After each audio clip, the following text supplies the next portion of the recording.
Welcome to the Radically Genuine Podcast. I am Dr. Roger McFillin. Chances are, if you are listening today, you are still in your infancy stages on how to utilize emotions and internal experiences for transformation. And one of the reasons for that is because it's been systematically brainwashed out of us, and we're going to expose that today. What's most important, though, is that I introduce you for the second time to Dr. Anders Sorensen. He is an international expert in understanding mechanisms of psychiatric drugs, but most importantly, how to get off them and stay off them. Yes, it is epidemic. If you listen to our last episode, he provided us some valuable information on hyperbolic tapering and the science and the art of getting off and staying off drugs. He is the author of Crossing Zero, the art and science of coming off and staying off psychiatric drugs. He has an amazing Substack, which everybody would want to just kind of stop, pause, make sure you subscribe to Anders Sorensen's Crossing Zero. You know, he's from Denmark, but he's now becoming an international, really star in this movement of exposing the harms of psychiatric drugs. But I see him as this. I see him as an expert in what we term emotion regulation. And we're going to tap into that expertise today. It's a very important episode to be able to listen to what the most effective people do to guard their minds, to be able to rise above challenges that exist in their lives, to overcome difficult and dark periods, fear, low mood, depression, everything that can really impact the human experience in a painful way. We're going to provide you a new perspective today. Dr. Anders Sorensen, welcome to the Radically Genuine Podcast. Thank you so much. How's your Great trip to be here again. How's your trip to the U.S. been? It's perfect. I love it. I love being here. Yeah. We were both at the Inner Compass Initiative conference, first annual. Yes. I just want to get your sense of like what your experience was there. It was amazing, like to share the room with people where we don't have to start with Adam and Eve about what the problems are and whether drugs are good or bad and whether diagnoses are useful or not and what an emotion is and stuff. So it is just always perfect to be in that space, because a lot of what we do in this field, at least a lot of what I do, is the battle, right? Like the arguing, the battle, the fighting with top leading psychiatrists who just don't get it. So the fact that there is something balancing that out, an antidote to that, is just, it's good. It's what I need. It's exactly what I needed. Yeah, I love the energy of the conference. Yes. And for the audience, some people who were there, Dr. Joanna Moncrief, very important figure, and a psychiatrist. You know, she's from the UK. Robert Whitaker, author, Mad in America, and probably his most influential book, which was Anatomy of an Epidemic, right? Like that's something that's really important to read if you haven't, because from a journalist perspective, that's really, I mean, that's the breadcrumbs all the way back to, you know, the pre-drug era, and to see what has been done to Western societies with the introduction of these diagnoses and these drugs and the harms that created. But those are two figures, Laura Delano, obviously, Mark Horowitz, David Cohen, Molly Adler, back from the borderline. You. Yeah, you as well. Thank you. And I was so impressed by your talk. Thanks. And to me, it's more than just the knowledge that's provided. Mm-hmm. I said to a friend of mine that was there, this guy has peak emotional intelligence.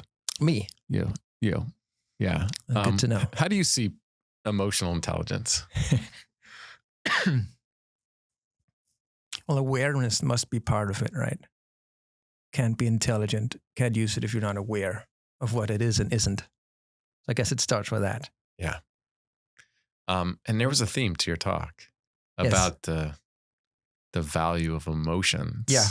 So, and maybe that's, the topic, a good topic for today, because lastly we covered a lot about the technical tapering stuff, which I also happen to be actually what my actual research is on the geeky technical parts of tapering and avoiding withdrawal.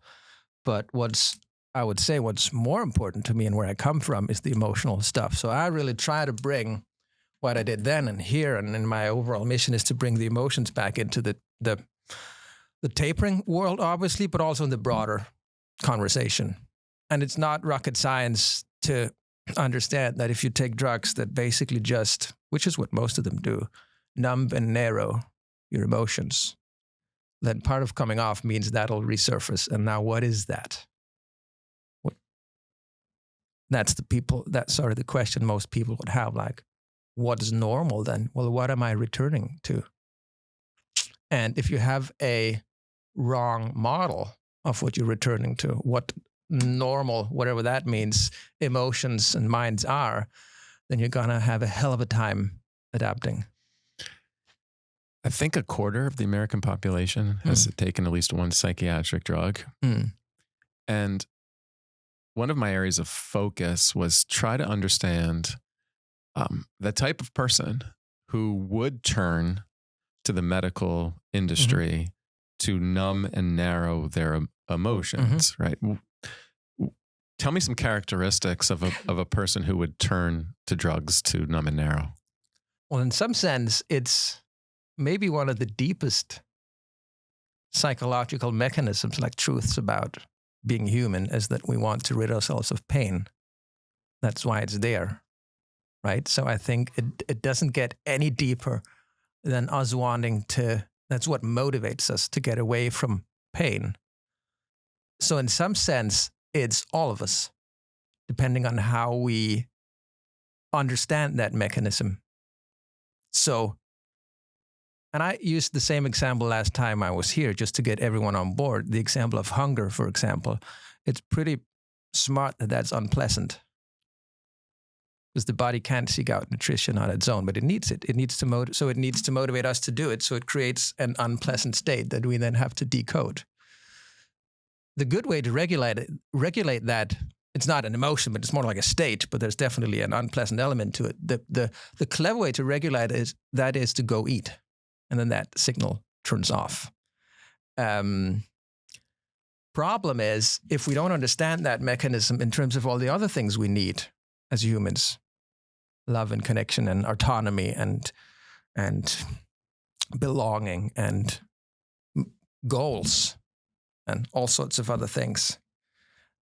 So I like to look at it like this, that we're not, how to say this in English, we are not technically motivated to bring about the change the emotion calls for. That's its purpose.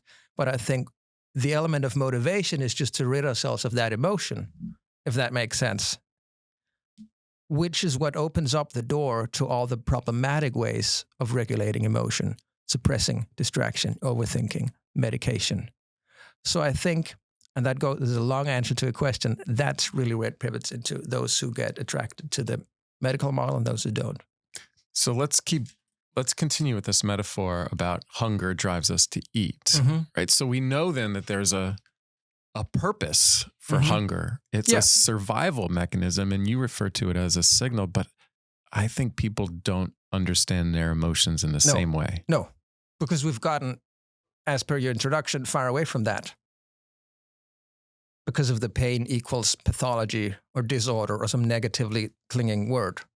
But it's not. It's what we mean when we say emotions are signals, communication. It's even in the word. It's an emotion.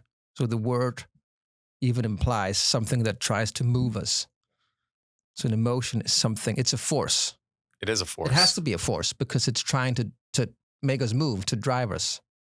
So it wouldn't work if it wasn't extremely powerful. Yeah, so I imagine in talking about things in terms of forces, the type of force that would be inspired to drive human beings to ignore signals. So in my talk at ICI, I did refer to this as a spiritual battle. And the anti-human agenda is really to detach and disconnect us from a life force that is within us to be able to thrive and to be able to more than just survive. I think, to be able to transcend. So I see it as a very intentional act to disrupt natural human processes. Could you imagine if someone like created a drug to not experience hunger and the potential implications of that? Pretty stupid. Yeah. It's no wonder that, well, then we cut off the signal, which is our subjective day-to-day experience. It's just a signal. So we can definitely shut off a signal without providing the body what that signal was calling for. But it's not rocket science that the body would then have to scream louder and louder and maybe find other ways of screaming to you. So I think there's no situation where the message doesn't come out to us, just finds other ways. And I imagine that at the end, you'd just die or pass. There is a condition where I think it's quite rare where somebody doesn't experience pain, right? And Tough. that's very, very dangerous, right? Because a person will die. Yes, of because course. they won't have that signal. Yes. Yeah. So we want the signals, the symptoms. Yeah. The most dangerous conditions are those that are dangerous, but no signs. And this is exact.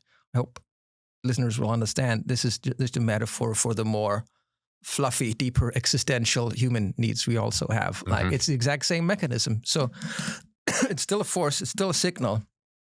It's just for the more, fluffy psychological stuff of belonging and so. But it's the same mechanism. So if you astray from that, diverge, if you're not in alignment with that, you'll know. You'll try to communicate you to.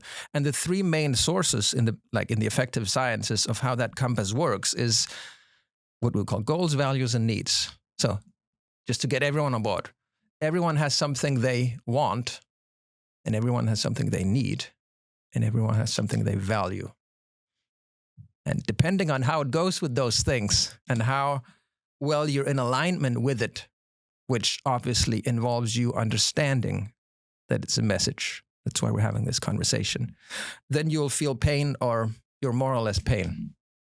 And that's why the metaphor of a compass comes in. So the compass is just trying, the emotional compass is just trying to point you towards those three things: need, values, goals. And I love the idea, and I try to the best of my skills to describe this in my book too.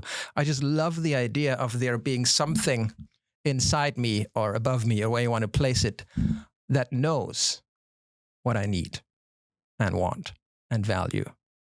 And my job is to try to understand that and, understand the message when I, for some reason, and there could be many reasons, when I, stray. Is that the word?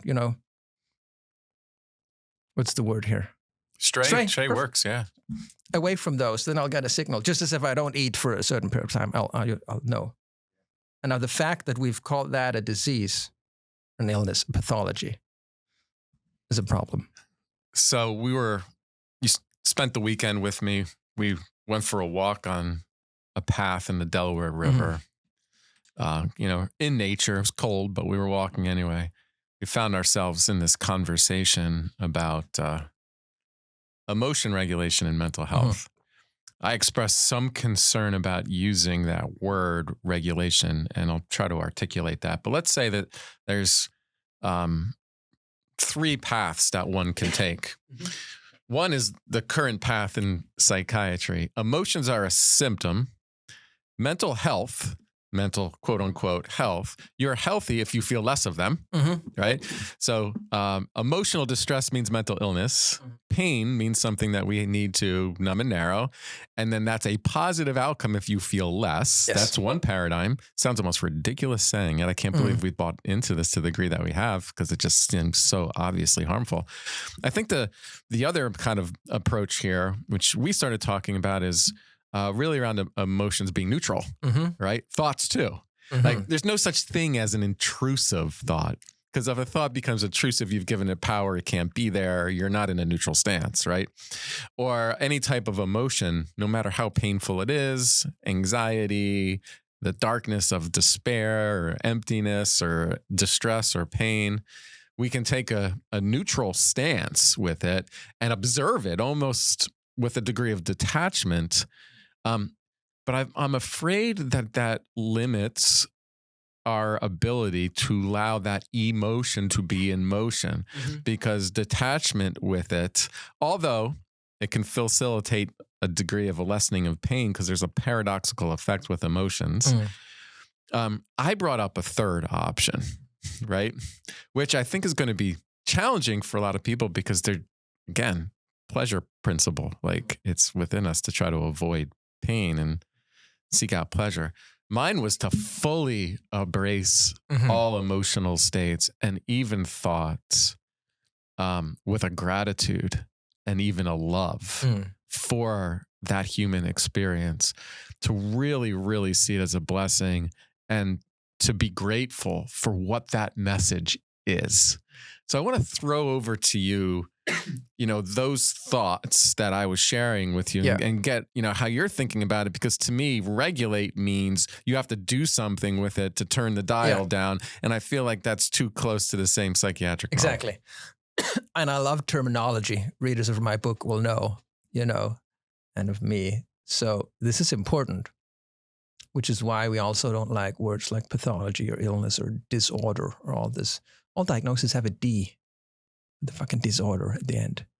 Okay, so regulate, emotion regulation, see if I can remember the definition. That is just action that people take to change their emotion, how they feel it or how they express it, or actions taken by a person to change or amplify or reduce their emotions. It's a very broad thing.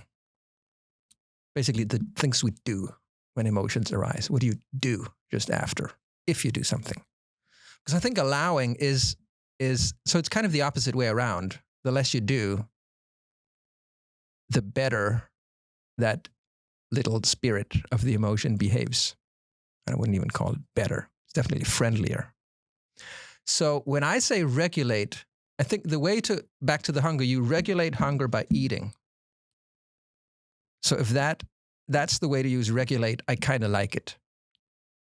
So, and you regulate your, what we would call primary emotions, those that come from your goals, needs, and values, by decoding them and then doing whatever they call for.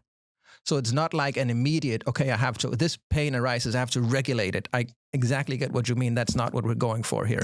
So in the grander scheme of things, you don't necessarily do it on the spot, if that makes sense, to regulate it.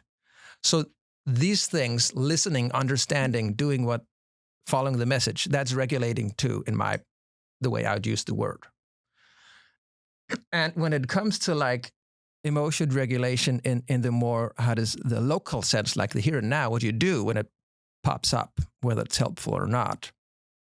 I think emotion regulation is exactly, as you said, more about what you don't do to the emotion. So the emotion regulation that I'm trying to help people to do in my everyday practice, try to help people see it's more about what not to do. Because again, the principle is to do something, our motivation to experiential avoidance, essentially, to rid ourselves of pain.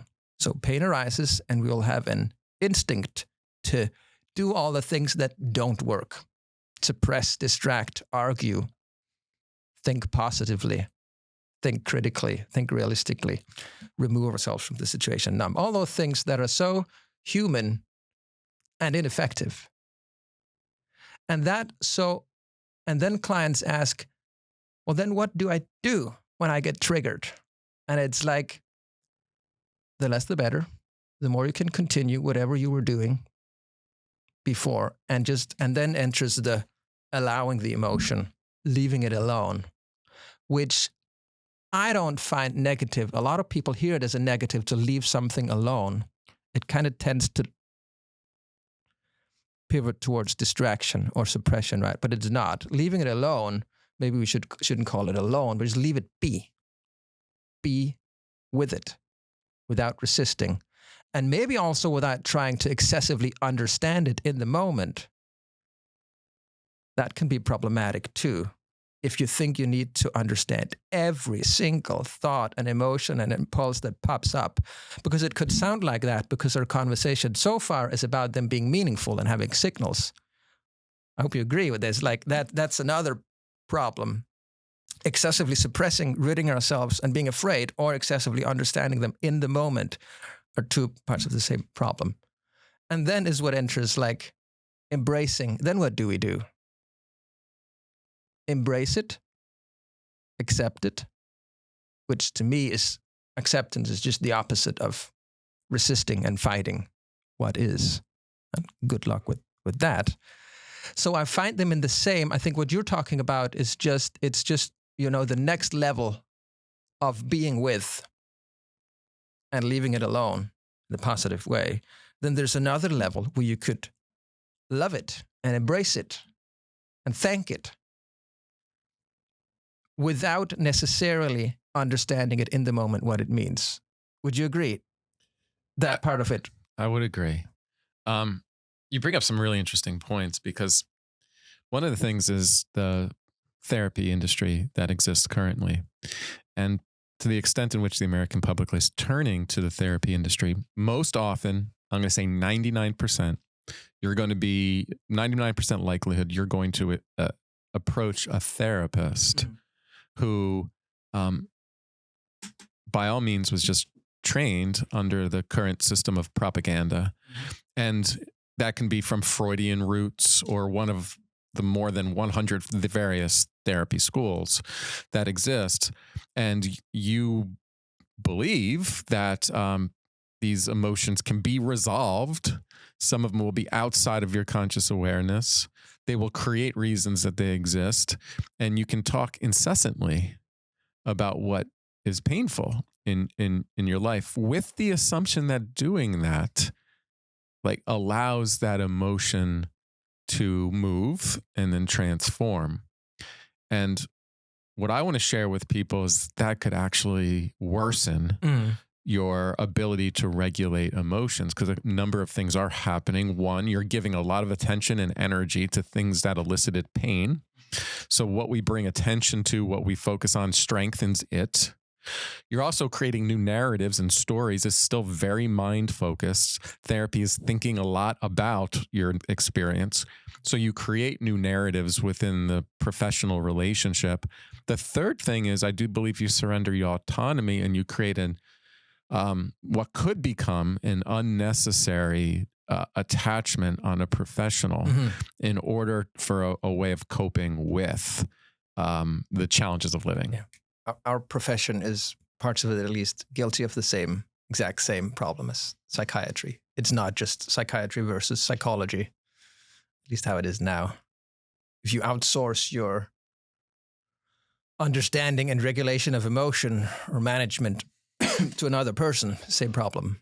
And the therapist is not, in my mind, doing a good job if they don't, I don't know whether to call it to teach emotion regulation, to help the person discover that they could do it. I like that more. I do like that. And I'm not 100% against the professional help industry on its core, because I think if you had highly trained experts in this field, in this way of understanding the human capacity to deal with pain and transcend it into something greater. And they provided these tools and some short-term support for that person then to go into their lives and be able to practice and utilize these principles, like shaping and changing hearts and minds, then I think it's very valuable. In the same way other cultures and tribes have had various elders or people within the tribe to be able to teach these valuable lessons. But when the therapy industry, the mental health industrial complex becomes an arm of this greater psychological operation, you end up doing exactly the opposite. And every statistic will demonstrate to you that it has been wildly successful. You have more people who are struggling with quote unquote mental illness, are impaired by their internal experience. A fear has been conditioned into them. People are afraid of their thoughts and emotions, like literally afraid of their thoughts and emotions. And they have surrendered their autonomy to an entire apparatus of medical professionals, primary care physicians, psychiatrists, social workers, counselors, and psychologists. You've handed that over. They diagnose you, they label you, and you rely on them to make you better. like, just think about the extent of such an operation to create such a degree of dependence and seeking out solutions outside of you, which primes you for drug use, mood and mind altering drugs that are absolutely going to influence your ability to think critically.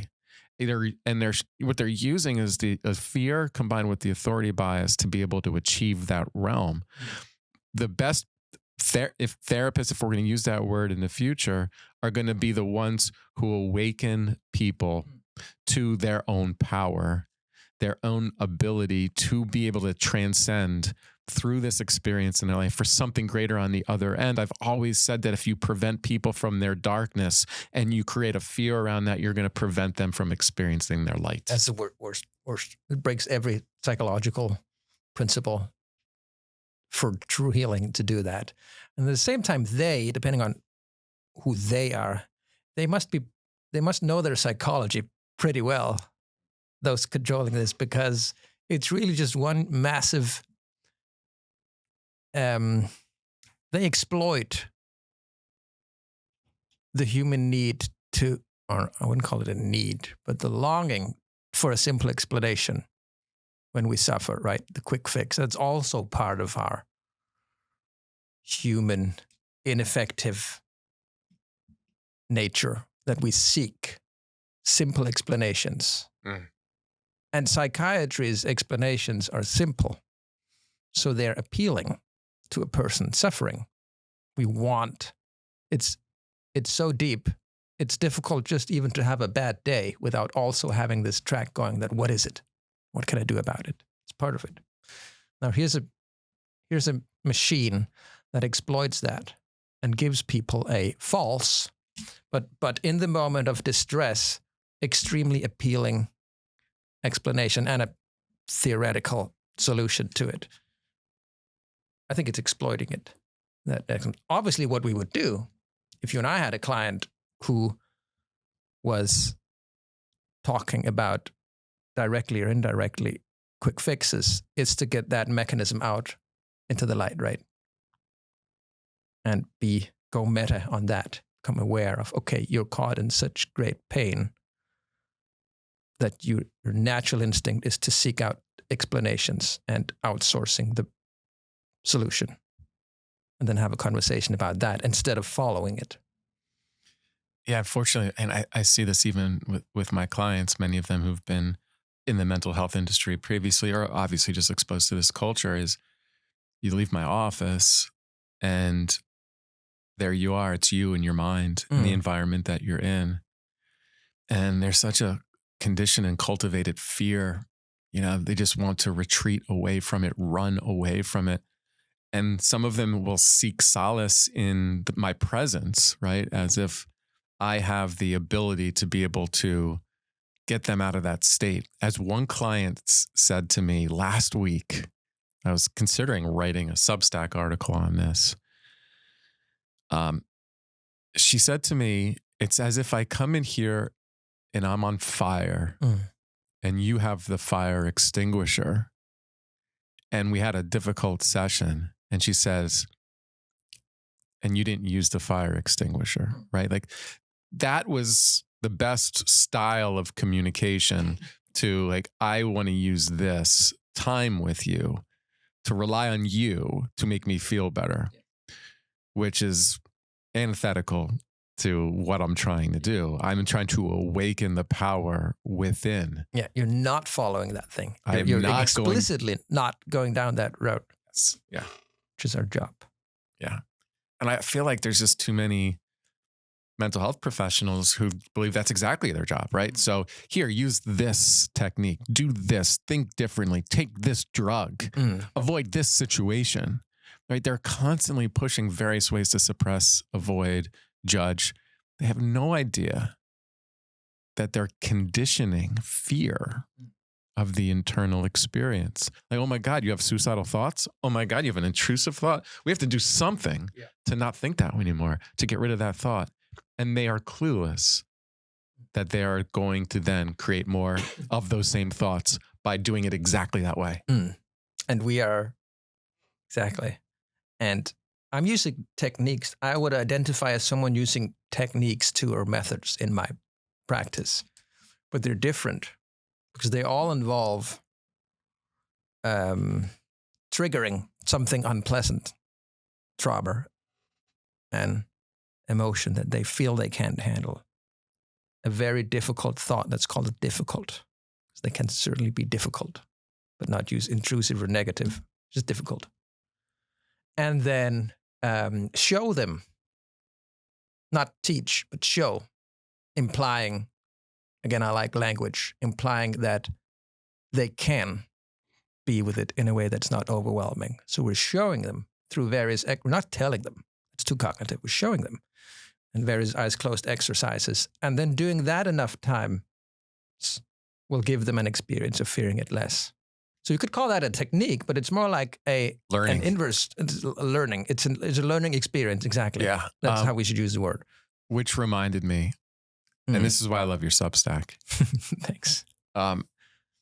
Because it's therapeutic. It's part of what I believe that we use.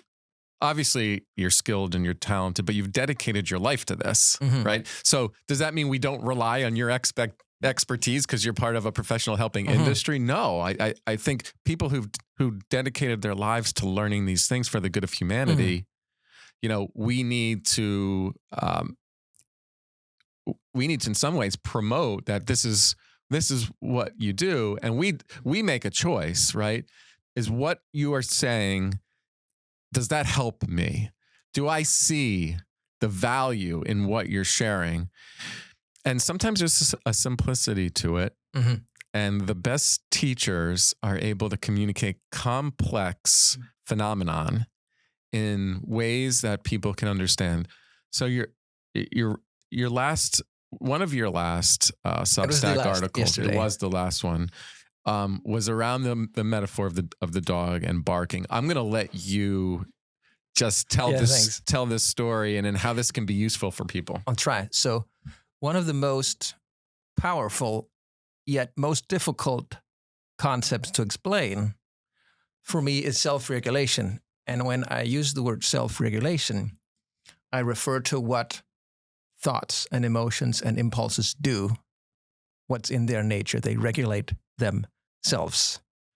They don't need an outside force to bring them down. In fact, it's their nature to rise and peak and then taper off, which you could talk more about. And I'm constantly trying to figure out metaphors to explain that, because still to this day, language is limited in describing that. And I should say that both professionally and personally, the fact that emotions self-regulate and difficult thoughts self-regulate is it's the game changer for me also personally in terms of being with it. So yeah, that was the backstory. I'm trying to figure out ways to describe this, also not using words of self-regulation because it might be too abstract. And so I kind of tasked my mind to come up with metaphors, and it listened. So the other day, just before I got here to the US, every time I enter my office back in Copenhagen, which I do every day, my neighbor's dog barks as a dog, and it barks every time, as in every single time we open the front door. And then it stops barking once I'm inside my door, which is to the left, and the dog is to the right. And first I was like, it's kind of annoying, this barking dog. And then I was like, okay, it must be kind of annoying for the owner too, with 5-7 clients entering every day. And then my mind started going, so what about the dog's perspective of this, which I like? What's the dog doing? What's driving the repetitive barking behavior? And I started putting myself into that shoes. Okay, from the dog's perspective, it's only reinforced in the fact that the barking works. That's its only experience. So intruder appears. I bark. Intruder leaves. So the dog never experiences what would happen if it didn't bark. See, it's only reinforced and strengthened in the belief that the only way to get this intruder, which I'm fairly sure the dog thinks we are, because it just hears a loud sound of doors smacking, people walking. The dog's only experience is that it has to bark. But me knowing as a human that all of those clients, including myself, would have walked out of that hallway without the barking. That would be the natural turn of events, right? I then use that as a metaphor for self-regulation. Like the intruder enters the hallway and goes into Andre's office would regulate itself. It doesn't need any barking. But the dog, how on earth can you tell that to the dog? You see? So, and then I use that as a metaphor for what we humans do. We don't bark. We suppress and distract and think positively and think realistically, which some people might, that appears as a good thing. Okay, I can counter my negative thoughts with a positive or realistic or compassionate one. That sounds good. Well, it's definitely better than suppressing, but it takes a lot of energy if you have to regulate your thoughts every time by doing something to them. Even though the realistic, positive, compassionate thoughts are true, it's not necessarily a good way to regulate it in the moment because it can take a lot of time, and a lot of people just end up ruminating, worrying, or relying on a lot of cognitive force to regulate it. And that's where self-regulation comes in, the idea that doing nothing would also get you to the same place. So we don't bark. We do other things, suppress, distract, avoid even. And I was trying to come up with a metaphor that, okay, how do we help people understand that their barking is part of the problem and that their thoughts, emotions, intrusions, impulses would follow the same pattern. They would get triggered for whatever reason, peak, and then they would regulate themselves. So really what I'm trying to do is help people understand the true nature of emotion, which I think is a point in itself, talking about techniques, like how much do we as clinicians or helpers, how much is our job to force techniques and other ways of doing stuff on a person, as opposed to talking about emotions, thoughts, trauma reactions, impulses in a way that naturally leads you to regulate it adaptively. I hope that difference makes sense. So the difference really comes down to, and then I'll stop. Sorry. The difference comes down to, what do you believe is the natural course of an emotion? So here's an emotion. It'll stay with me, escalate, overwhelm even if I don't do something to it. So my job is to make it not escalate and overwhelm me. That's the first thing. The other thing is, the other belief would be, okay, here's an emotion. Its natural course is actually to peak and fade if I don't do something. So my job is more not to maintain it, not to feed it, not to strengthen it, more so than it is to actively push it away. And that's what I'm trying to describe for people.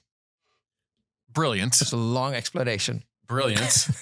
I want to share with you where my mind was going as I was listening to you. Other places. Because I do want to reveal the mind control and brainwashing from industries, from forces outside of us. That's where your mind went to when I talked about it. Cool. Yeah, because you know where I'm at right now and the things that I'm focusing on. Because first I notice an energy inside of me that wants to fight. Because to be honest, the drug trials and how we got these drugs to market and how it's communicated to physicians and how we use the publication industry, the scientific journals to push things in this oversimplified way to get people to say, hey, they work.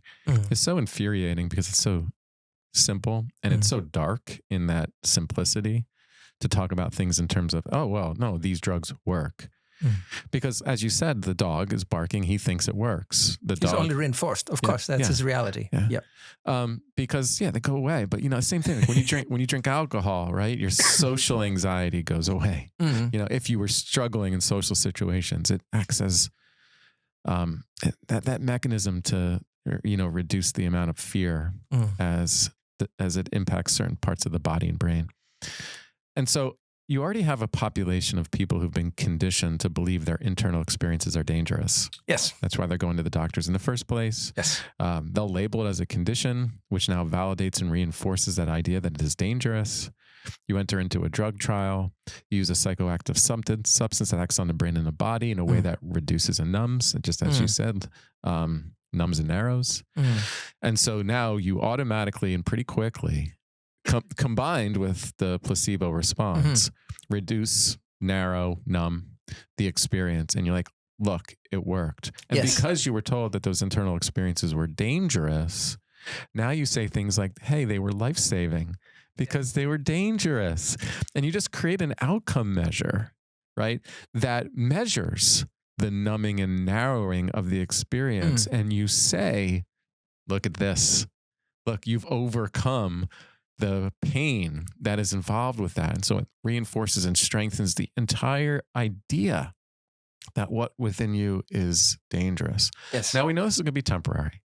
The pain will return even when you're taking a numbing agent. So the body, as you discussed in our last episode, it's just designed for adaptation, seeks out homeostasis. So you just need more and more of the drug or another drug. So it's this gateway into becoming a customer for life because you have to become dependent on more and more drugs. And what I get angry, and I'm learning that that's a side of me that I have to transcend and overcome, because when I speak from a place of anger, I turn off a lot of people. I have to talk from a place of love and create that internally, because really it's about protection for the harmed. But I get angry at the oppressor, the abuser. See, in our society, the doctor should know better.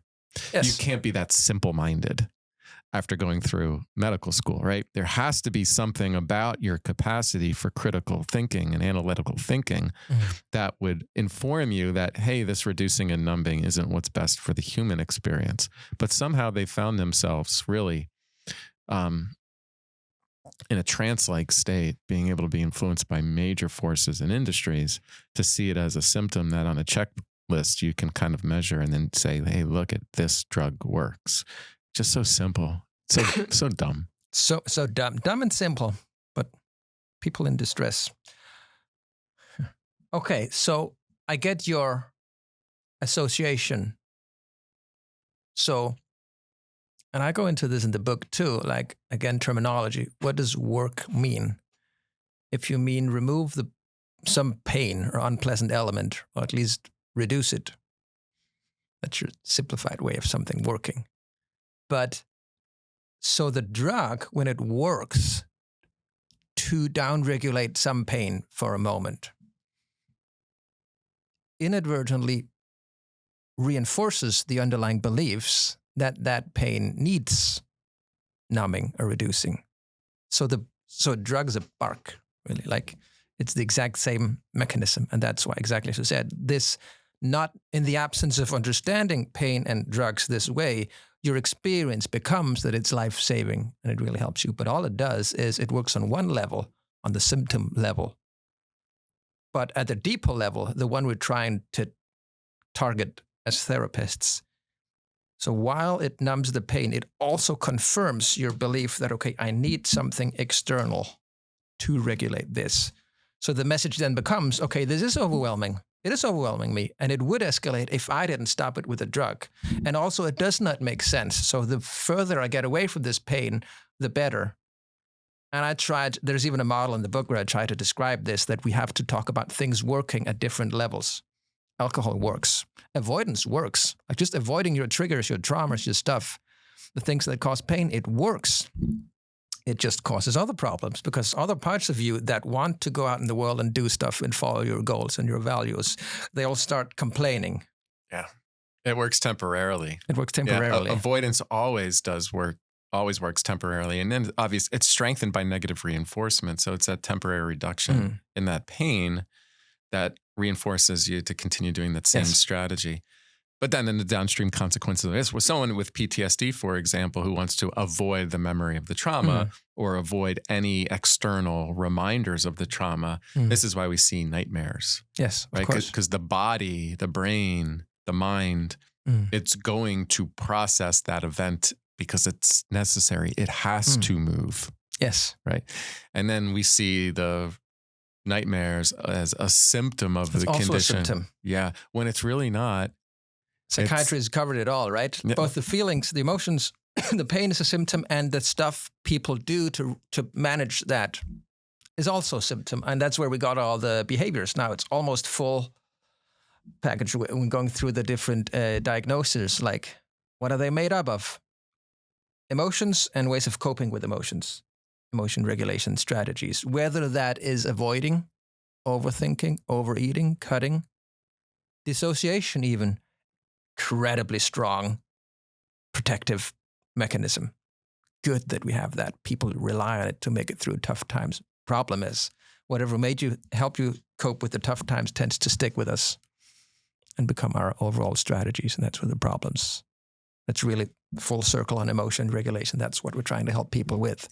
Yeah. Without judging it, I think that's really important. And I go through that in the book too, because the technical word in the psychology literature is maladaptive emotion regulation. And I get that in a sense, like it doesn't work, or at least you have to do it all the time because of that paradoxical effect. The more you suppress and avoid, the stronger it gets. But still, I really want to have a language that honors that there's a kind of wisdom in it. Whatever destructive, hence problematic pattern a person arrived in, we must trust that it came out of, that was the best thing they could do at the time of distress. There's wisdom in it. Yeah. It's very important for me to communicate to people that everything starts with fear provocation. Mm-hmm.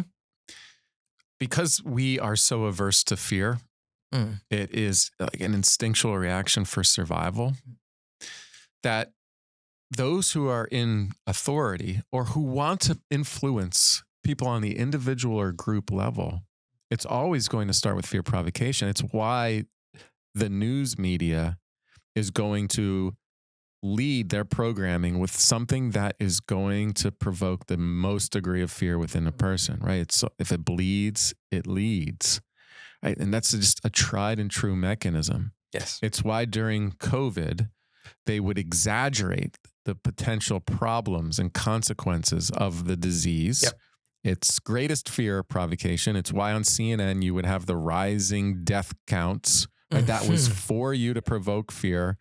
And then the solution, which was their mRNA gene therapy to alter your gene to create the exact consequences that we're seeing right now, which is to decrease the population on Earth, fertility, these rapid cancers, unfortunately, autoimmune conditions, because you're altering what is natural to the human body in the way that is evolved and adapted over the course of human life, right? You're not supposed to mess with that, right? You do not mess with nature. You fuck with nature. Nature will definitely fuck with you. And that's why we're experiencing the chronic disease epidemic that has. But I just want to emphasize that it starts with fear provocation. And that's when you're going to surrender your autonomy. Works every time. Yeah. And that's what they've done.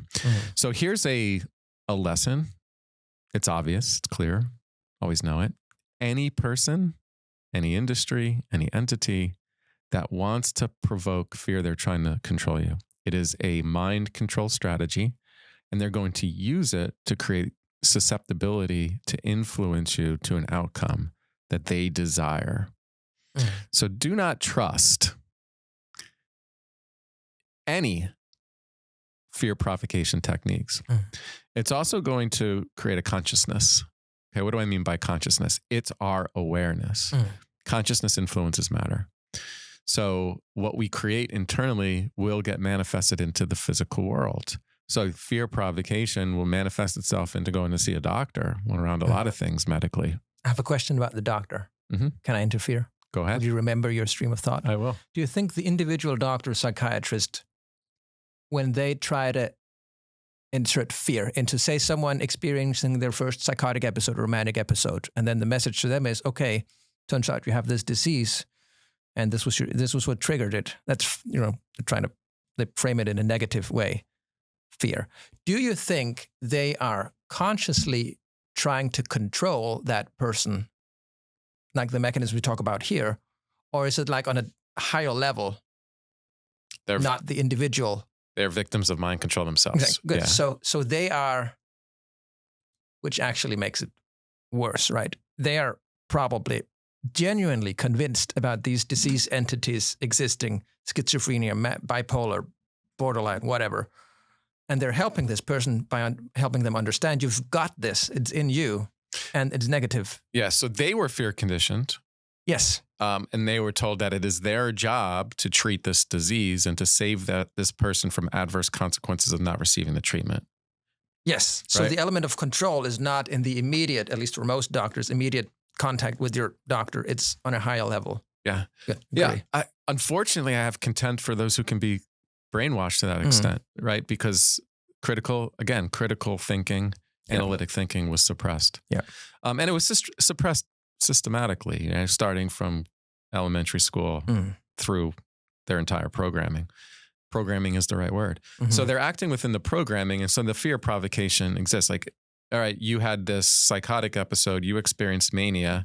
That means you have this disease. It's going to be lifelong unless you take this drug.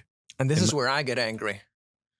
It takes a lot for me to show, especially here, but that's just the worst stories when doing the clinical work. And I think that's why this is not just some abstract theoretical disagreement or problem, in the world. It has actual consequences for people who happened to, obviously something happened in their lives. I know that's pretty common sense here, but to mainstream psychiatry, it isn't. Something happened that made them, let's say, psychotic, manic, deeply depressed. There's a context around it. And then instead of, helping that person through it, I like to think as that of my job. If I had to describe it clinically, I help people through their episodes of whatever, ideally in a way that makes it not come again, or when it comes again, they'll understand the message sooner for it not to completely overthrow them. And now they're doing the opposite. The message is, okay, they're not looking at context, trauma, triggers. They're not trying to understand it using normal words of tough things happening. That just get completely, out of the picture, and then all the diagnostic language. And what I'm trying to say is this has real consequences for people. Most people wouldn't have another episode if they were helped through it, but enters the fear and the stuff. And I also always, when I talk to my clients, some of them have been in the system for 5, 10, 20 years. I always trace it back. Okay, when did this start? And then 11 times out of 10, there was some situation around it that they could have been helped through. But because of this diagnostic language entered, it completely shifted away. Okay, now you have this disease. Even when they do it, that was the anger to kids and young people. Yeah. Sorry for ranting on, but it's just perfect. really connected to the real. Well, it's to me, let's understand what a delusion is, right? Which is under the umbrella of psychotic. The irony of all this is the doctor who is providing the diagnosis has no idea they're under a mass delusion. It's toxic. That's why it's dangerous. Yeah. I mean, that is the definition of a delusion. True. Right? When you have a thought system, a belief that is not connected with truth, with reality, and then you act upon that thought system in ways that create or have the potential to create harm, right? That's ultimately what we're trying to prevent. So what has always been fascinating to me is someone can come in to a psychiatrist and say, I have found God. And be careful with that. Yeah, I've found God, and I feel like this burst of like positive emotion, like empathy and creativity and love, right? They'll label that as mania because they'll meet it on the checklist, and they'll suppress that with drugs. But the doctor who believes that experience is a disease of origin in the brain and requires a chemical made in a factory to suppress that experience is treatment.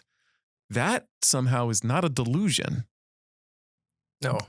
Although it's not aligned with any positive outcome or any evidence, just their power, their white coat. Yeah. What's been bestowed upon them in our society purposely for authority. A certain type of person, right? Like, remember, I started this off by really asking about the person who is susceptible to going to drugs. Well, who is the person that's susceptible to drugging? That's a good point. I was just trying to figure out what it aligns with. It doesn't align with the evidence, logic, the past 99.9% of human recorded history. It just aligns with the part of history we're in, the Western authority, expert, mental health kind of thing. It aligns with that, right? What they're doing is the only thing it aligns with. The idea. I hope we'll live long enough to be able to look back at, okay, oh yeah, that was the decades when it was expertized in that way. Well, this is why we stand out. Yeah. You and I are, for whatever reason, although trained under that same model. Oh, yes. Exactly same model. We didn't fall for the brainwashing. And so I think deeply about things like this. What protected me from the brainwashing were so many of our colleagues, just surrendered to it and act within it. That's what was fascinating, I think, about Inner Compass Initiative Conference is that it's the first time that we all really got together in a room. Yes. Because there's not many of us, Anders. That was the energy. Describe. Think about this internationally. How many psychologists are really actively, forcefully speaking out against this mass delusion? How many psychiatrists are actually doing that? Right? I mean, we're a handful and we're all in the same room. So question is, if the others, the brainwashed ones, which probably, if they listen to this, won't resonate with that word, because that's what defines it, right? If there is some part or voice in them that is critical, skeptical, like what we are, do you think that, or is it can't just not be there at all? I think it's there. They just learned how to suppress it and not listen to it and discard it as noise. But if it's there, how to figure out clever ways to talk to that part of the person in a way that makes the person listen. No, I've observed what they've done. Mm-hmm. Yes, there are the person that denies and suppresses it and just moves on, right? And follows the model. But remember, we talked about it's so obviously limiting. Mm-hmm. It's so obviously false. But this is the power of the human mind, rationalization. The human mind can rationalize the most tragic and harmful. I mean, we kill each other. This is the human nature finds a way to kill each other through war, through the illusion of separation. The greatest atrocities that exist, crimes against humanity, can be rationalized by an entire group of people. And that should all be a word of caution for us. So this is what I hear.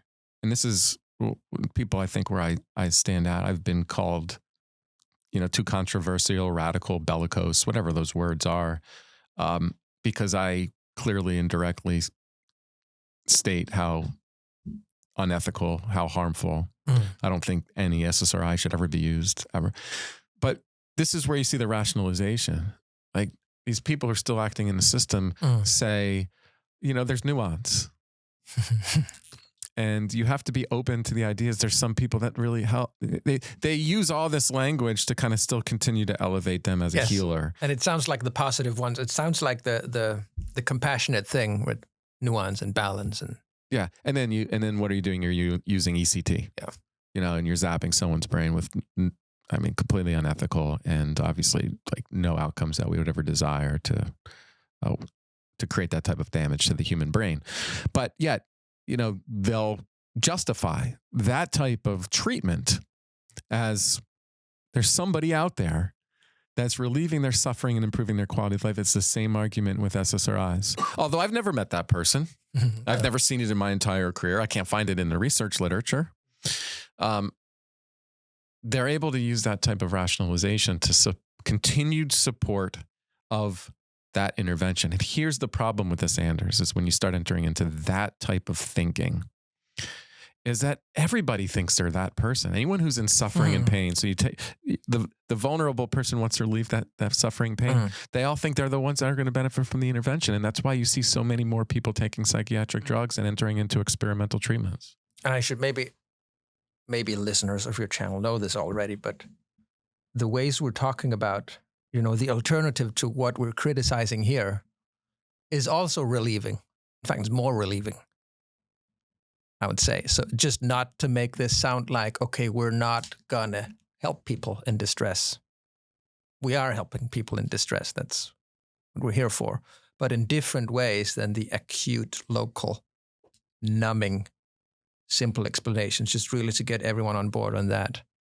The self-regulation thing, the embracing, the accepting, the not fearing, the being with, the understanding it as messages without necessarily understanding the message in real time.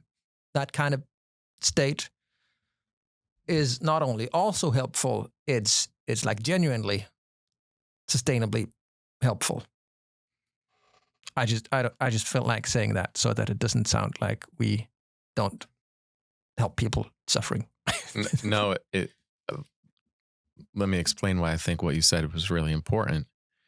Because the counter argument back is that we deny human suffering.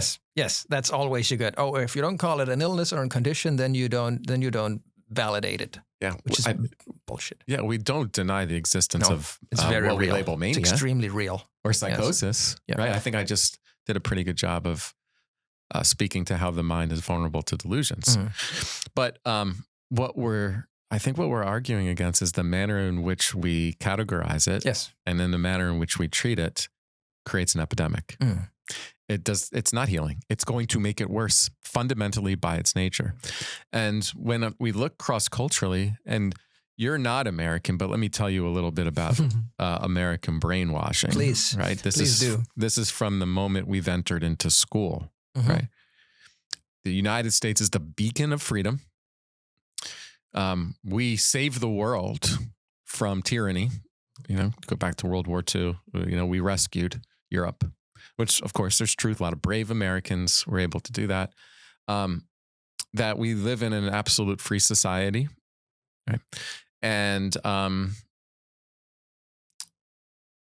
we're the beacon of scientific, technological This is what supremacy. people are told. That's your point. Yeah. Okay.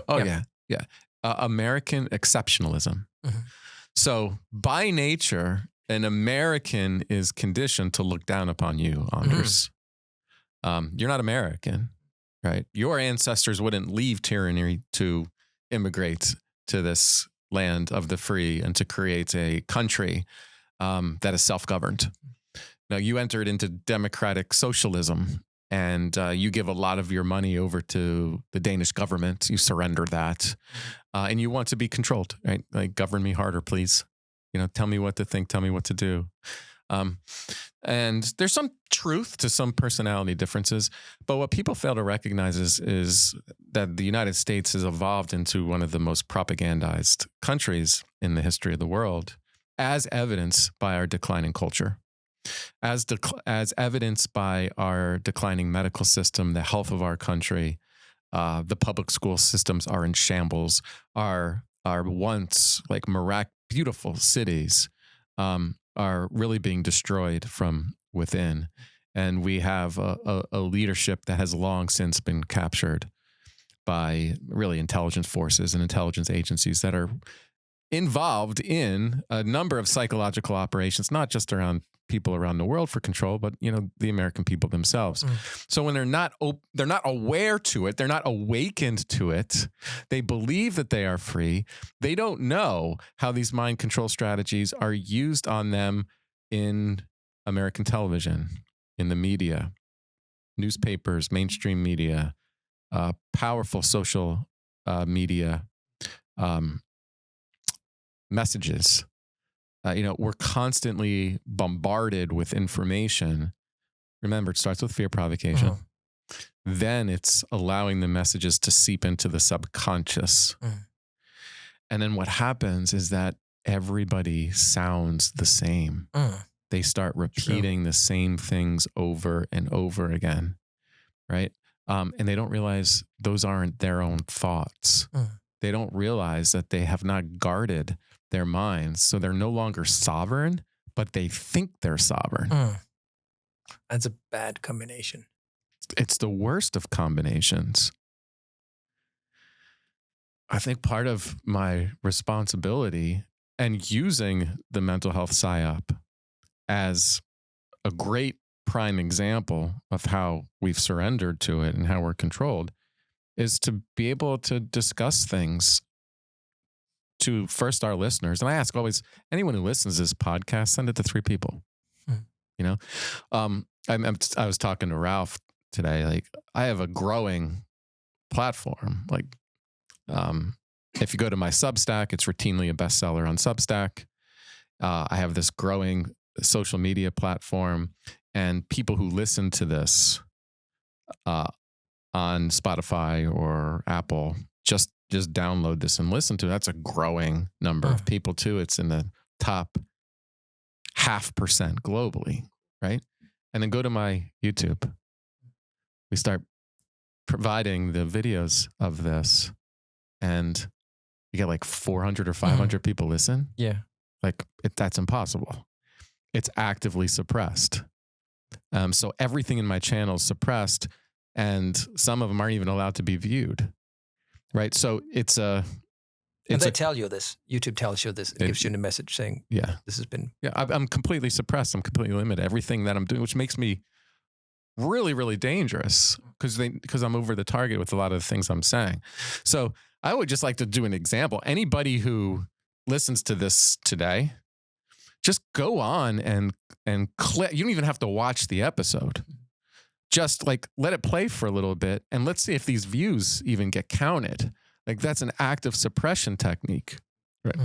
And I imagine I'll just eventually get off YouTube and go to freedom sites. But it's like just important to know what is happening on a mass scale. And there is this technocratic elite that wants to control your mind. There's a battle for hearts and minds and souls right now. And the one way they're going to do it is going to be able to get you almost like a cattle walking itself to the slaughter. You are going to, get an experimental injection. Like, COVID was that first test. How many people will walk directly into the slaughter? How can we influence them and control their behavior? Do you know what it was in America? 80% of people did that to themselves. And there's going to be a percentage of people out there who still believe they did something for the greater good. They still believe they were provided a vaccine. That's something that stopped transmission of right?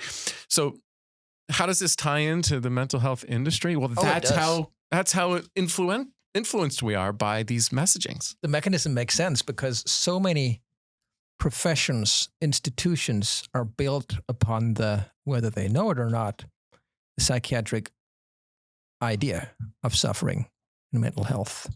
So you build a castle, a palace, a paradigm on top of something that then turns out to be, however big that castle is, the foundation was wrong. The assumptions were wrong. And it doesn't matter how big the castle is, they can still be wrong. Then what do?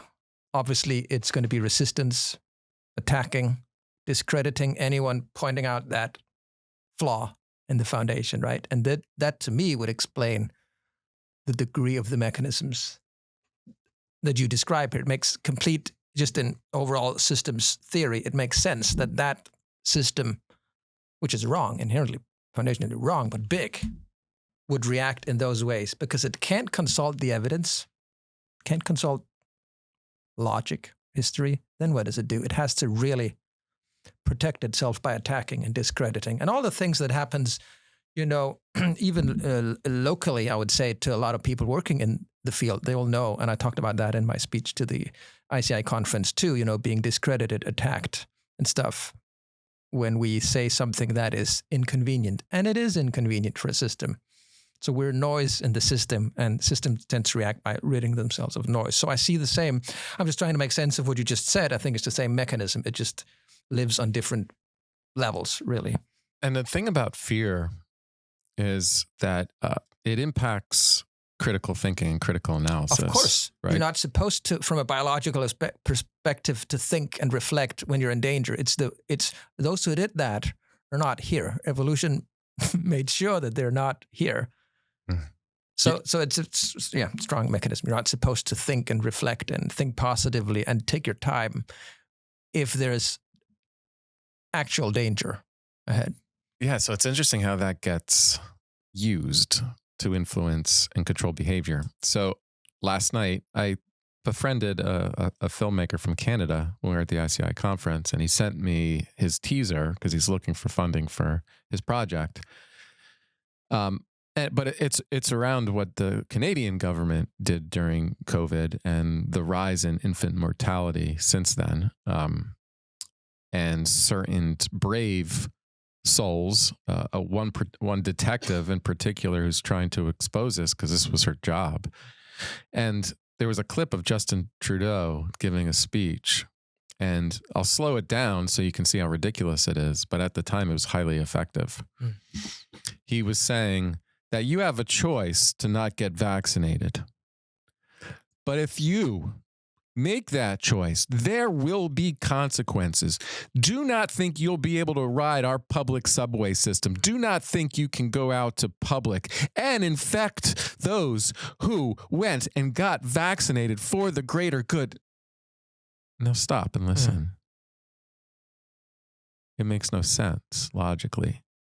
If someone was inoculated or vaccinated, the whole purpose of that is to be protected from the virus.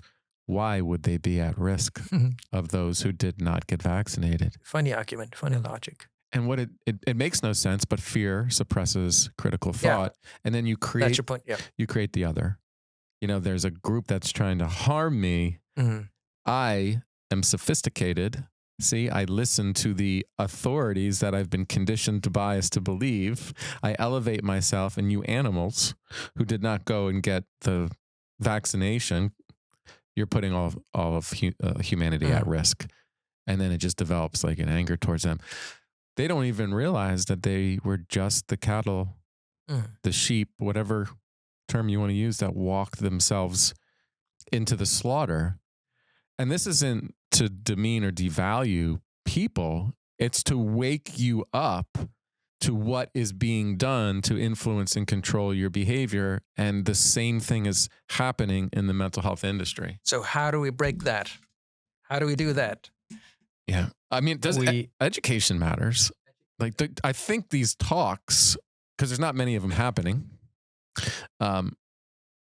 in a way that I think people can understand. I don't think we're using jargon or I'm not an academic. I try to speak right to the people and get better at that. I'm telling you, your own sovereignty has been, you've surrendered it, and you didn't know you surrendered it. But you can wake up out of that. And there are like you see in movements that grow when your consciousness shifts. When what you believe to be reality at one point, there's so much dissonance created by overwhelming competing evidence that you, quote unquote, wake up, right? And when you do that, it's a little unsettling at first. It's disorienting. Of course. That's the noise. Yeah, you don't want to trust it. No. Because so much of what you thought to be true previously is not true. You kind of want to go back. You want to retreat back to safety, right? Like, I want things to be predictable because I know how to operate in the predictability.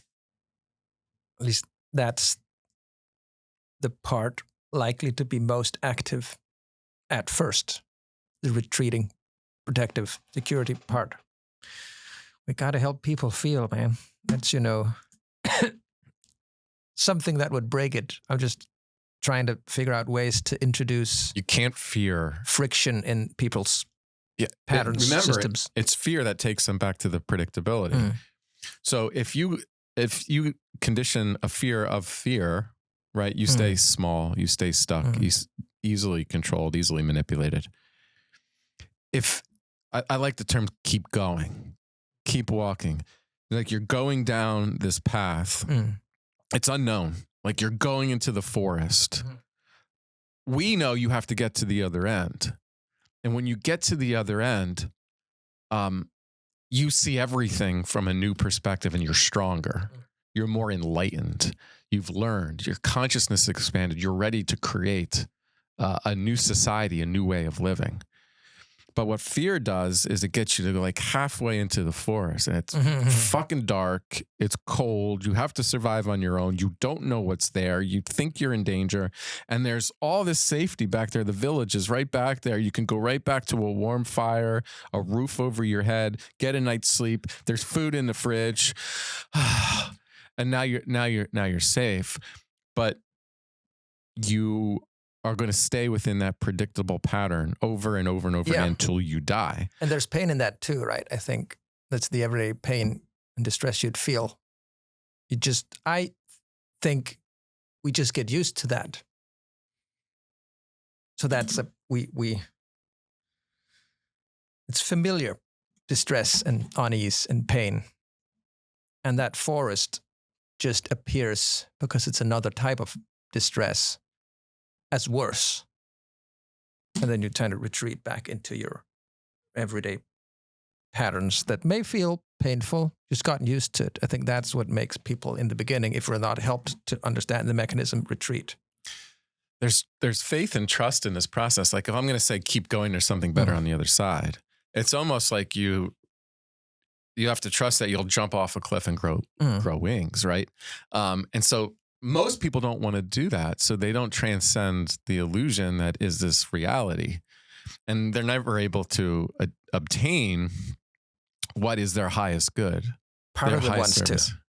Oh, it's in there. It's in there. It's just smaller maybe than the... Because that's exactly what you're talking about, is that there's this pain and this emptiness to going back to safety.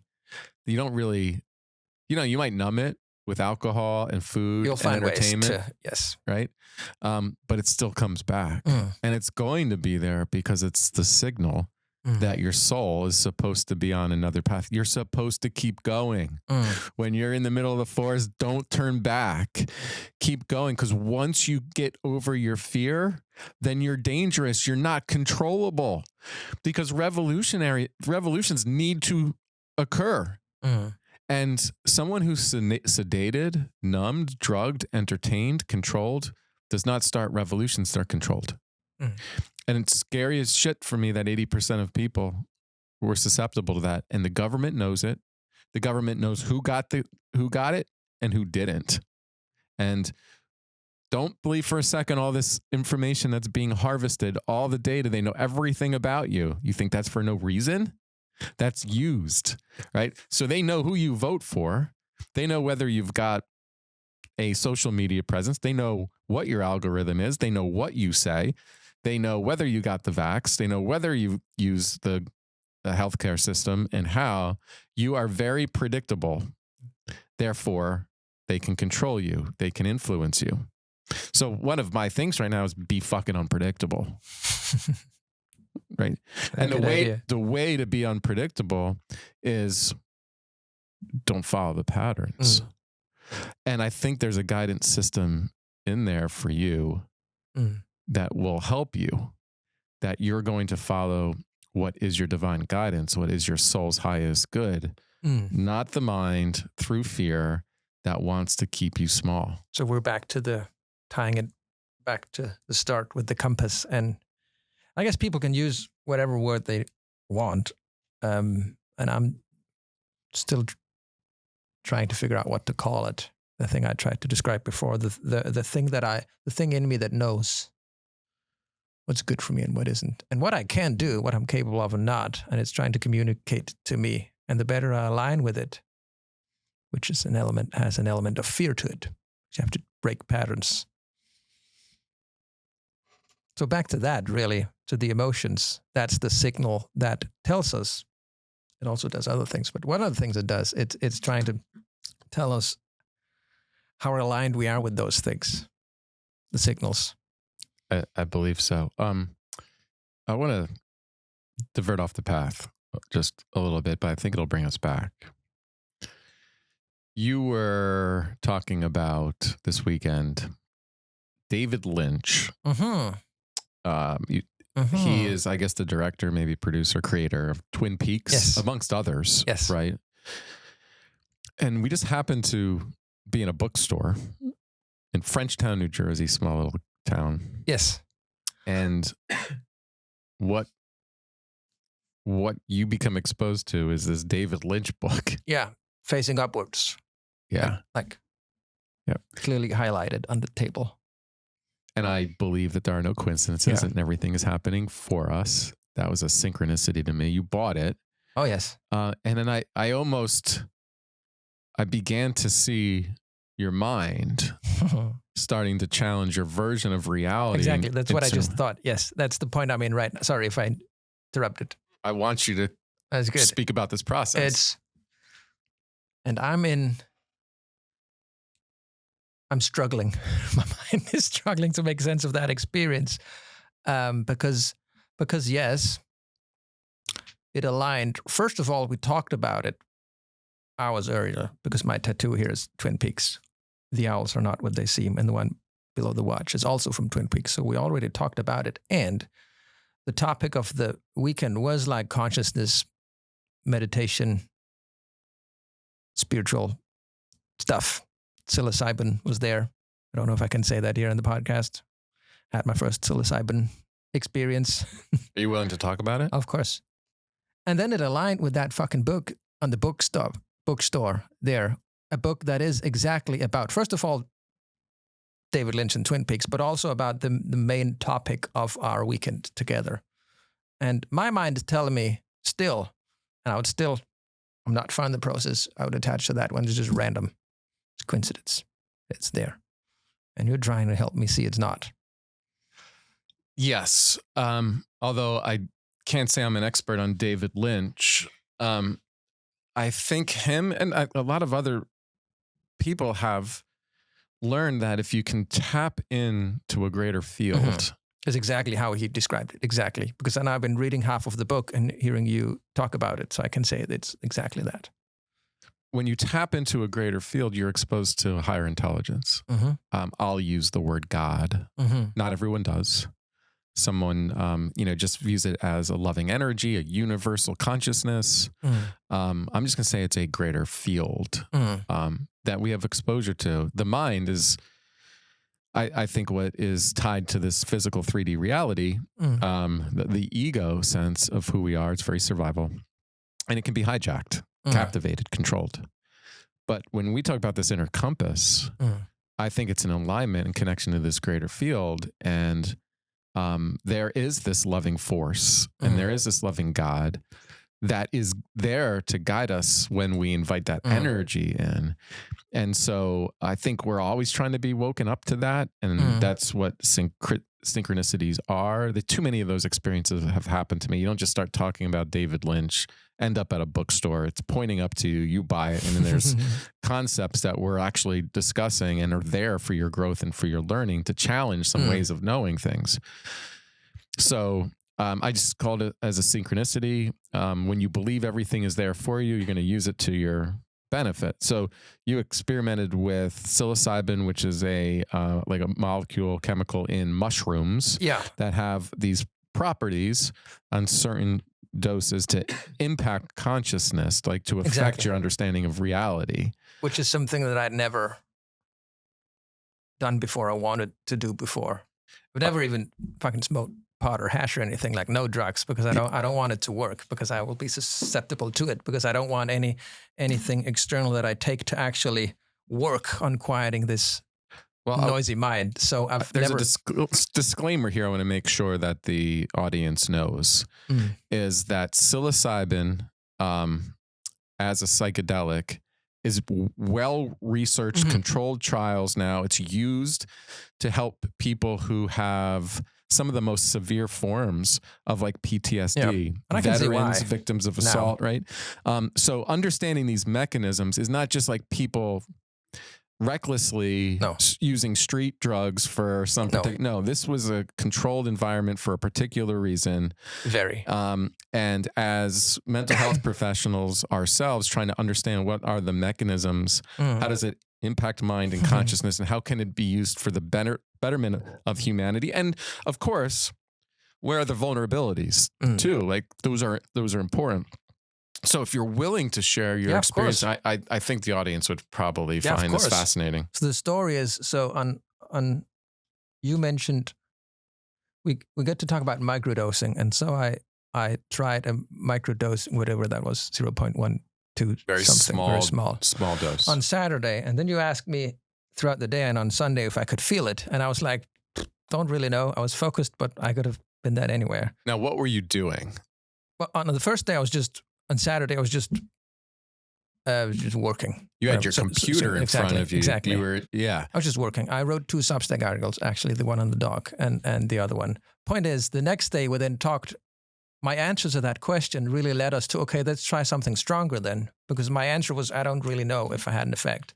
So we did certainly a higher dose, which was the thing we're talking about here right now. Yes. The strip you put in the tongue and then it dissolves. And then I think I worked for like 15 minutes. I remember talking to you and to Tracy, and we had a normal conversation, and then it just slowed me down in the way that I've been using, in a positive way, in the way that I've been using alcohol for long periods of my time in a truly destructive way. So it kind of resembled that, which was kind of scary because now I'm not drinking anymore. So I'm trying to move away from that. So for 10, 20, 30 minutes, it resembled that. And then it just, kept rising into and I remember using this word for you into a forced mindful state. Like however much I tried to worry and ruminate and fight, I couldn't. I was just constantly reverted back to being, and I was drinking tea. And like every part of the movement of taking that cup up to my mouth and drinking, I was hyper aware, which is kind of like a hack. Like I know how to meditate and be mindful and be non-judgmental and in the moment and stuff, but this was like ways beyond, which was a positive experience. And then it got worse as I talked to Tracy about.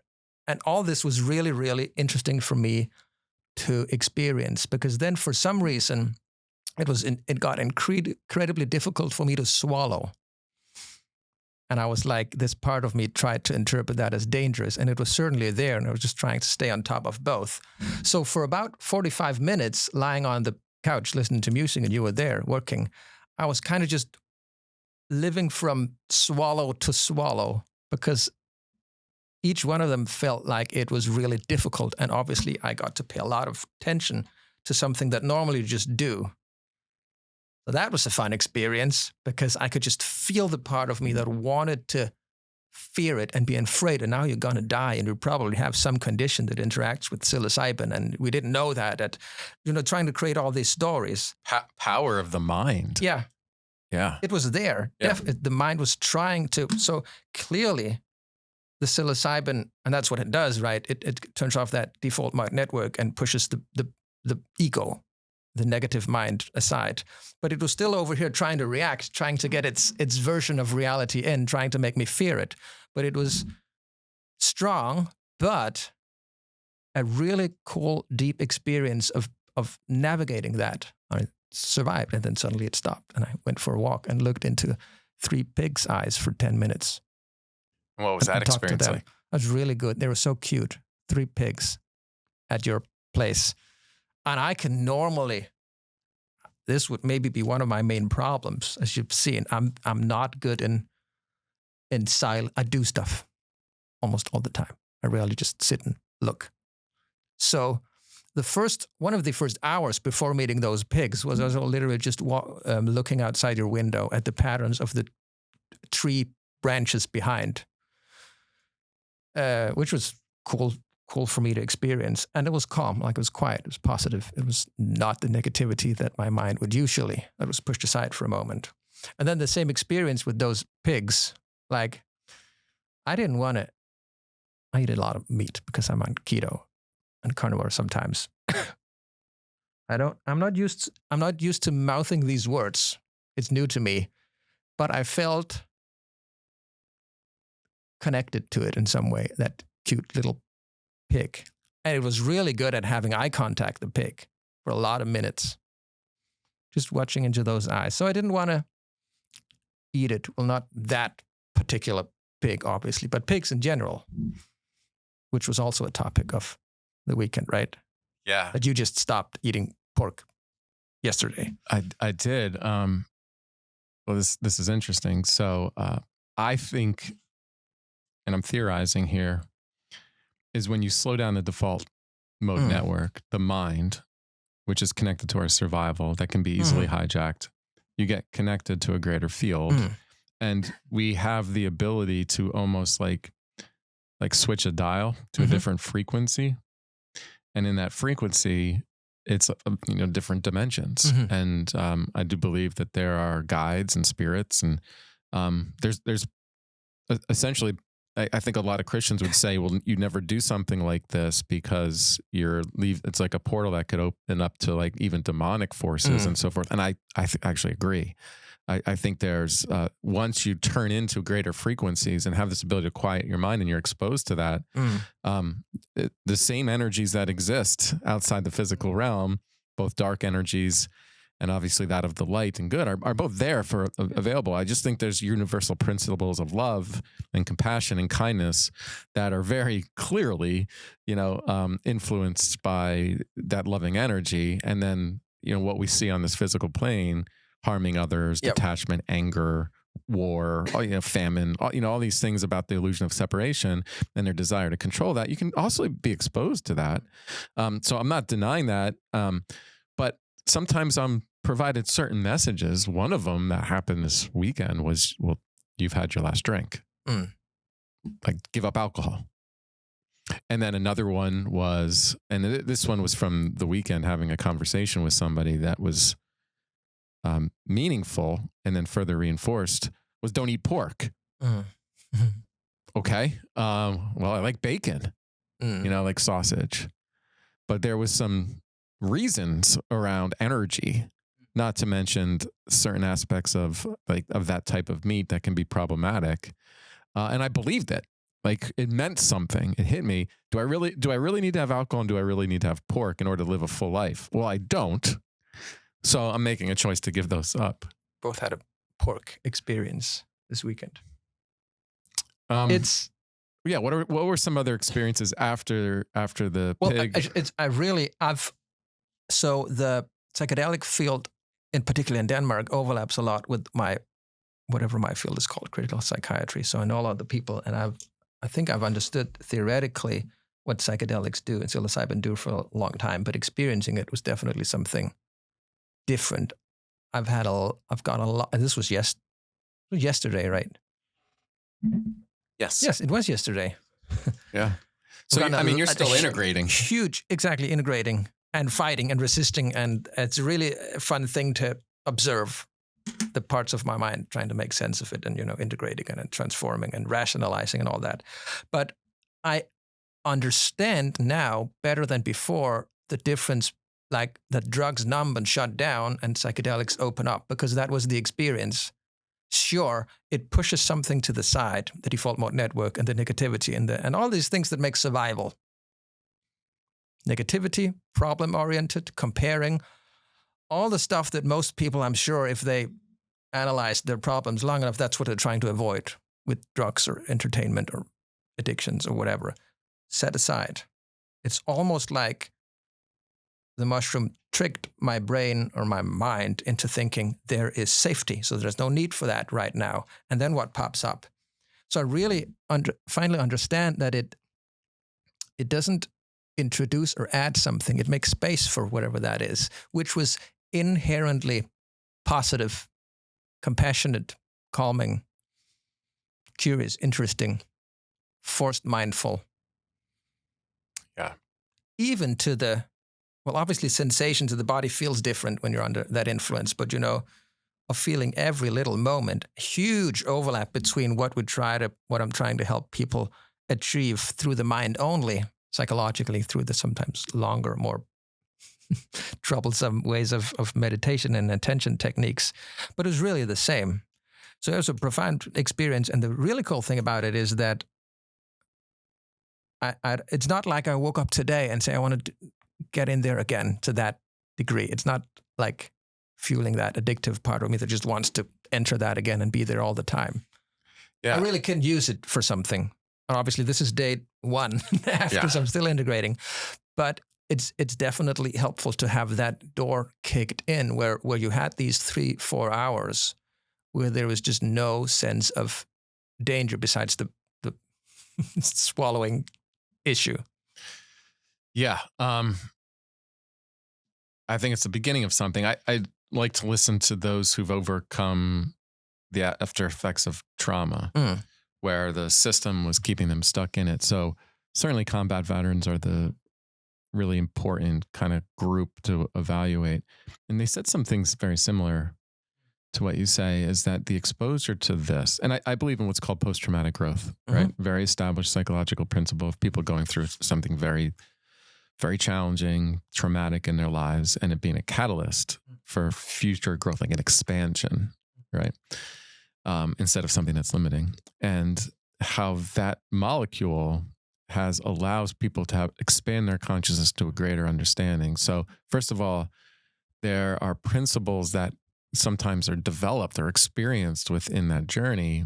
And those are the ones of like compassion for self and others, forgiveness being another one, seeing the interconnectedness of all things in a way that relieves the judgment and the fear. Well, that's the pig. It's connected. I finally understand connected. It always sounds so fluffy to me with this, oh, you're connected to something else. And you can even hear my voice now. The part of me even wants to ridicule it a bit because it's not scientific. Yeah. I'm a PhD and that can't have that. So, but I understand that's a materialist paradigm. Yes. It's, we're all separate in the materialist paradigm, right? And we observe things separate. It's studying matter. It's studying the observable. But the mind isn't observable. No. And you can't see emotions. You can't see energy. Not with our eyesight. The limitations of this physical reality. But we know scientifically about people's abilities and gifted to be able to hear or see or understand what is outside of the physical realm. We know from quantum physics that energy can influence matter, and that thoughts are an energy and emotions are an energy.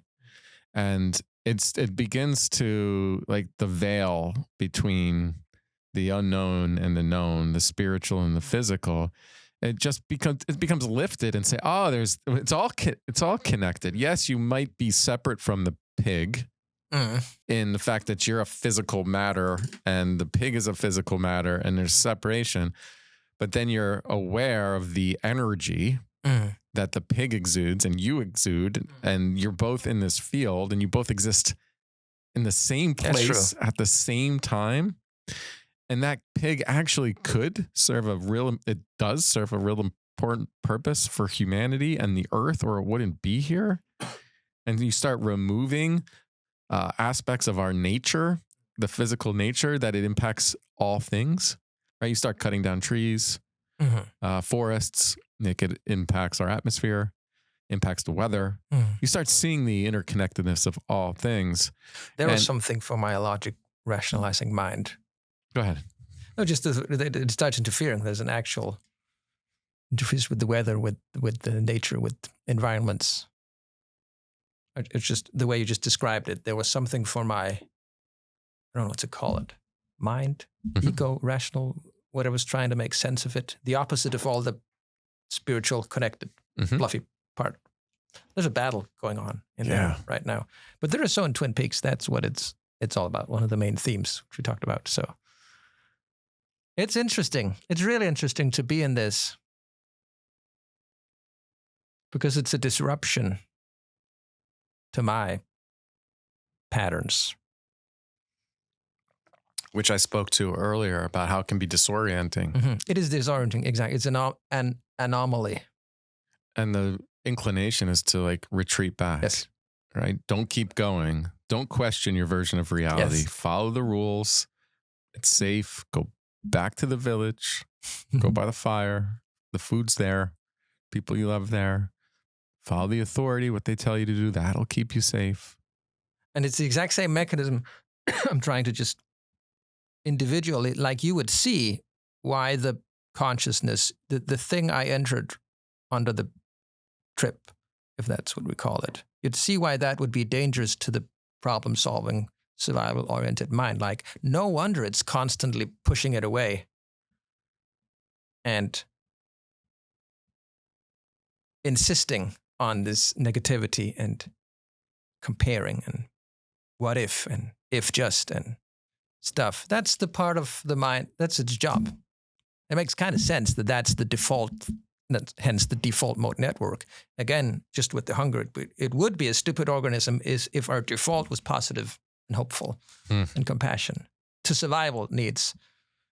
So it gets sense why all this, I would just call it the consciousness, I don't know what to call it, is a threat to our default mode network. And therefore, when we're not actively trained how to enter it, whether through meditation or the cheap trick to do a psilocybin, then it's just not there.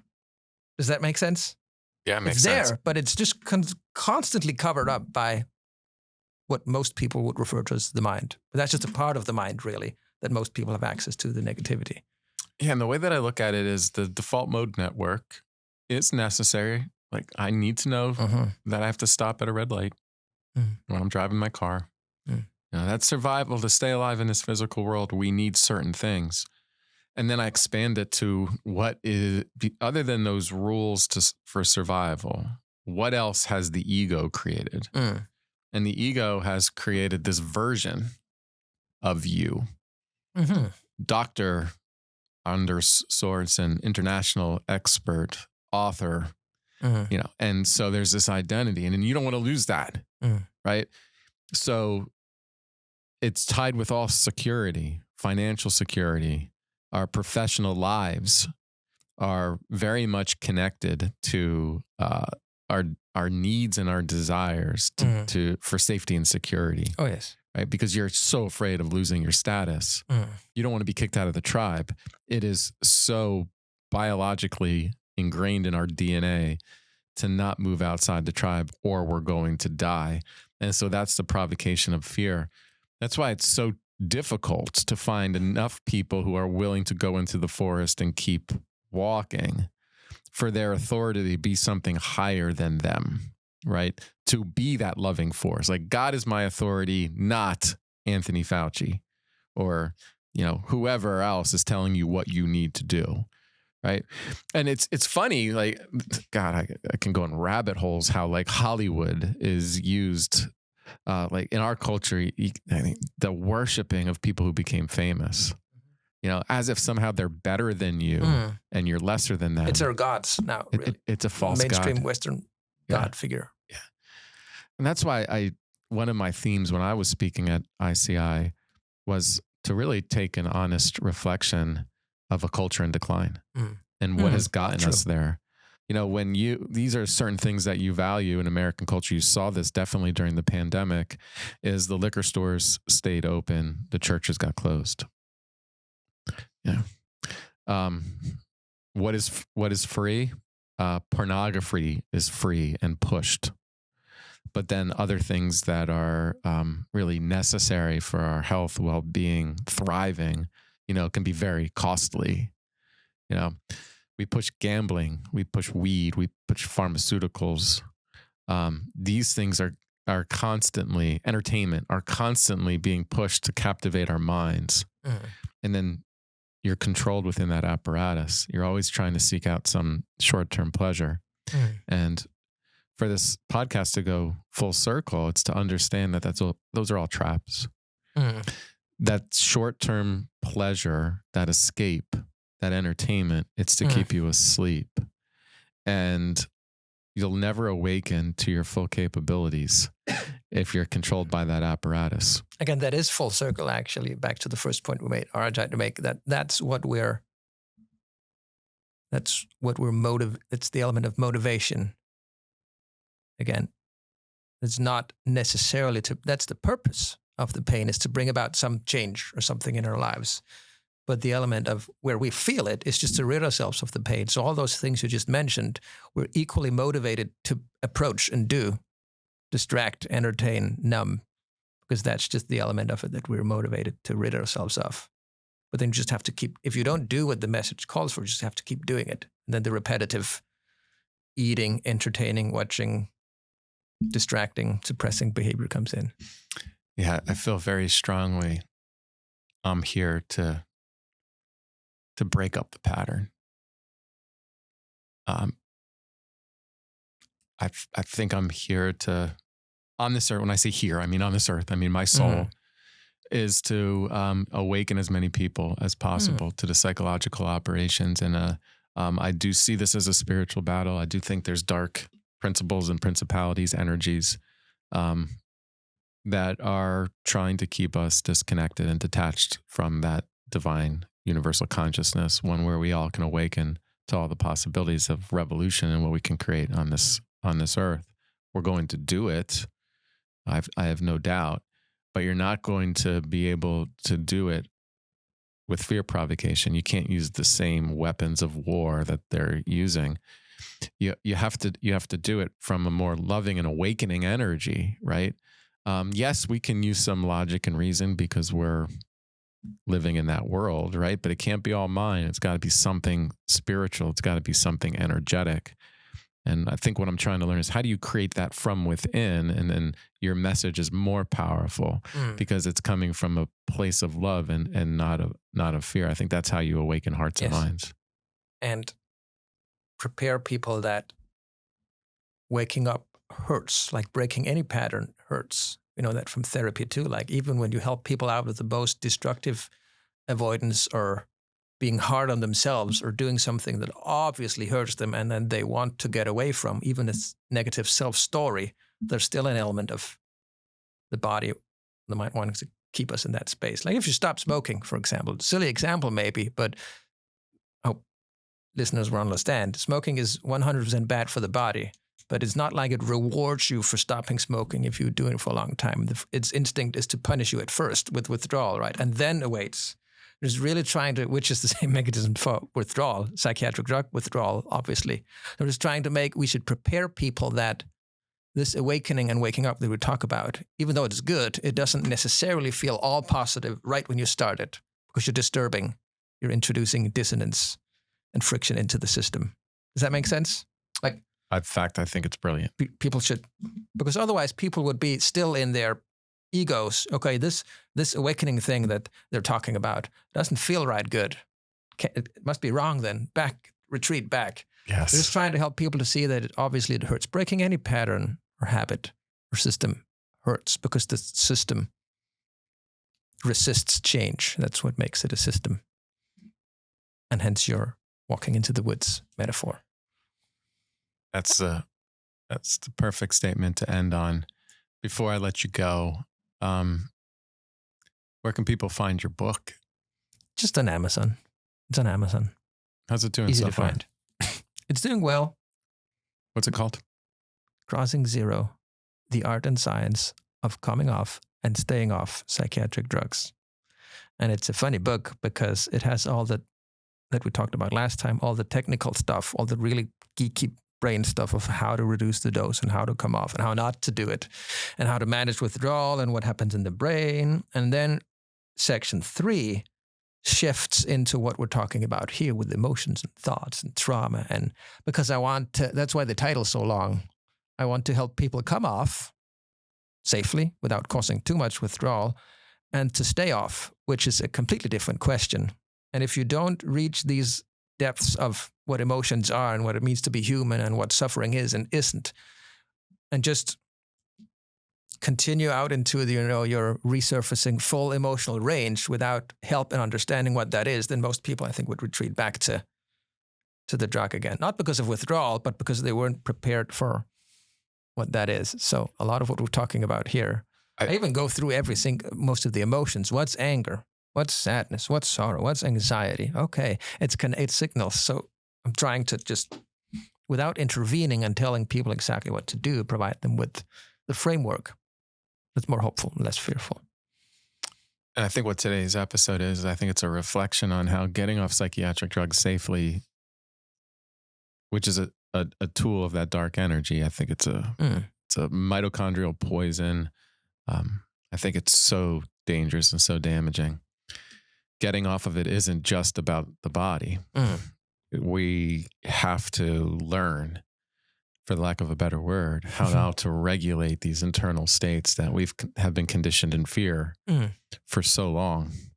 And I think today's conversation was an in-depth kind of understanding of what that says. Under Sorensen, This was truly a radically genuine conversation, and in many ways, I'm so grateful that that people are going to hear this. It just feels like one of those episodes that more people have to hear. So you just hope that people share this. Yes. Because people ask me often is like, how do I get another person that's close to me to awaken to all this? Because they've been captivated by the brainwashing. Maybe something like a conversation like today would be important, just to have them listen to it. Created a little resource for people to go to, show people. Yes. So I hope to see your listeners out there and on my Substack and on my everywhere. I'd love to see them there. Crossing Zero is the name of the Substack. Yes. Well, safe travels out west. I know you're heading out west to see a little bit more of this beautiful country. Exactly. I'm heading out west today as well to get filmed for a documentary on SSRIs. So like people are waking up, and we use that medium to do that. But very grateful spending the weekend with you and listening to you at the conference. And I think this is this is something that's going to be like the first step of, I think, of a longer journey together. Yes, and I think awakening not only this country, but like the globe. Exactly. Let's do it. Thanks for having me.